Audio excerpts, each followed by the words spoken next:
the outbreak for COVID started in December, and it was getting worse and worse. And I was still traveling, and up until March.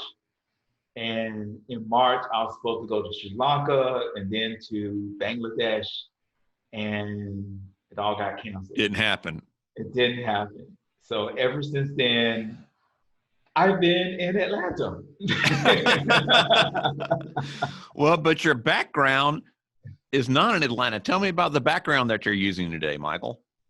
So the background that I'm using is a picture that I took from Sossusvlei, which is a national park in Western Namibia.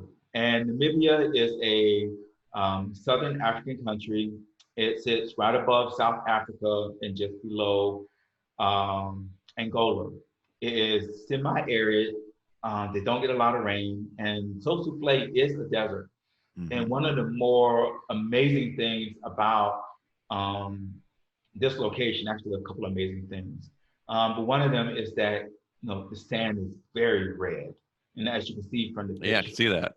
And one of the more surprising things that I noticed was how much vegetation there was, and you can see that in the picture too.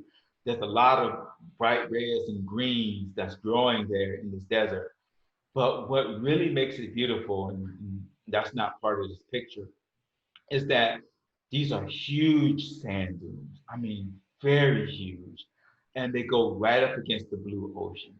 Mm. And so you have the red sand dunes with the blue ocean, and it is a very pretty location. Mm. Speaking of bright reds, tell us about your shirt. We don't always stick to industrial engineering here.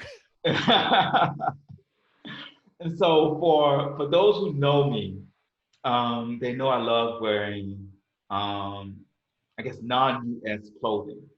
Most of my clothes are from Africa, but I also wear clothes from Asia. And when I go to conferences, I'm usually dressed like this. When I go to work dressed like this. Not every day, because I don't want to overuse my clothes. Since right. I really never know when I'm going to be back into West Africa, Africa or Asia. But for this shirt, I want to say that I got the pattern from West Africa. I cannot say exactly where in West Africa. For some clothes, I know exactly where I got them from. But I got this made in Zambia. There's a tailor in Zambia that I use quite often, and she's pretty good. And so it is bright red, just like my background. And on one side, it has a lot of patterns to it, and on the other side, it's just red. It's really cool. Thank you. Yeah.